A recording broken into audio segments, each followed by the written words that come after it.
Today is March 28th, and this is the UCSC Wetlab, where I've been doing some accumulate experiments. In this tank, you can see some various forms. Each one is experimenting with how the metal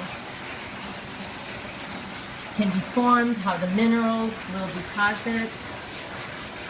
You can see there's quite a bit of variation, and it might be because there's different contact points with the zip ties up top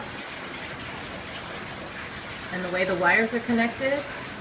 This bar has a negative charge in it, and this titanium mesh in the back has a positive charge. And this is just to show, this tank had a lot of things before, but right now this has this crocheted copper form, and it's finally starting to actually get some minerals.